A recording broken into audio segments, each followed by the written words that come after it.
Swastiastu. Salam sejahtera bagi kita semua, salam Namo Buddhaya.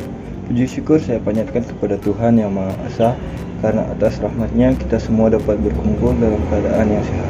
Yang terhormat Ibu Yustisia Indra Dikri selaku Guru Mapel BPKN dan teman-teman yang saya sayangi. Pada kesempatan yang berbahagia ini, saya Andi Wirajaya akan membawakan pidato yang bertemakan anak anti korupsi. Dalam kesempatan yang berbahagia ini, saya akan menyampaikan pidato mengenai pemberantasan korupsi di Indonesia. Indonesia adalah negara yang kaya akan budayanya, tapi mengapa ada saja orang yang mencorengkan nama baik Indonesia di dunia internasional? Kita sebagai warga negara kesatuan Republik Indonesia seharusnya bangga punya negara seperti Indonesia ini dan justru menjunjung tinggi hukumnya, bukan malah mencorengkan nama baik Indonesia di kancah internasional. Oleh karena itu, dalam kesempatan ini saya ingin mengajak teman-teman semua untuk merelaksasikan diri kepada masalah korupsi yang sekarang sudah merajalela di Indonesia. Praktik korupsi di Indonesia sudah sangat mengakar dan merambah hampir ke segala sektor kehidupan berbangsa dan bernegara. Bahkan dapat dikatakan bahwa tidak ada satu ranah pun yang tidak tersentuh oleh korupsi, baik itu ranah politik, ekonomi, sosial, budaya, bahkan agama. Dampak yang ditimbulkan pun sangat nyata, mulai dari kebocoran anggaran negara dalam jumlah yang besar hingga kemiskinan yang menjerat sebagian besar warga negara. Gerakan Pemuda Anti Korupsi meyakini korupsi adalah the root of evil dari terpuruknya negara Indonesia. Gerakan Pemuda Anti Korupsi atau GEPAK merupakan sebuah non-government organization yang lahir akibat keprihatinan dan kepedulian terhadap kondisi Indonesia yang terjerambat akibat korupsi. GEPAK yang berdiri pada tanggal 24 Januari 2009 yang berkantor di Jalan Bangun 22 Pondok Labu, Jakarta Selatan ini diharapkan menjadi sarana perjuangan masyarakat untuk mendorong perwujudan Indonesia baru yang bebas dari korupsi.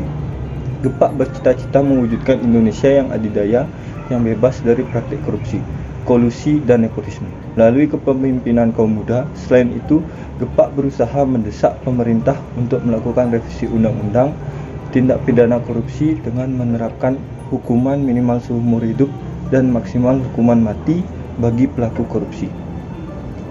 GEPAK sebagai elemen anak bangsa juga meyakini dalam jangka panjang pendidikan dan penanaman karakter kepada generasi penerus pemegang peranan besar dalam pembentukan perilaku masyarakat.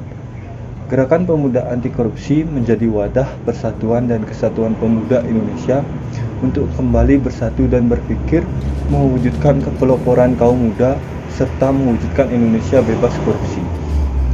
Untuk mewujudkan cita-cita memberantas korupsi di Indonesia, GEPAK telah melaksanakan upaya-upaya seperti melakukan penyuluhan anti korupsi kepada masyarakat umum, seperti mendesak pemerintah untuk menerapkan hukuman mati bagi para koruptor dan melalui program-program pendidikan anti korupsi. Seperti halnya kasus Bank Senturi beberapa waktu yang lalu tidak luput dari perhatian GEPAK dengan memberikan petisi kepada Pansus DPR RI untuk dapat menyelesaikan kasus yang banyak merugikan keuangan negara ini.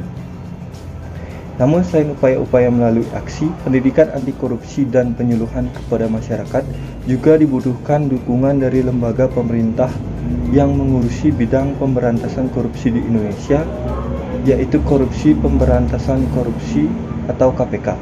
Perjalanan GEPAK selama hampir 3 tahun ini telah banyak melibatkan KPK dalam berbagai kegiatan seperti deklarasi koordinator wilayah, juga dalam pendidikan anti korupsi.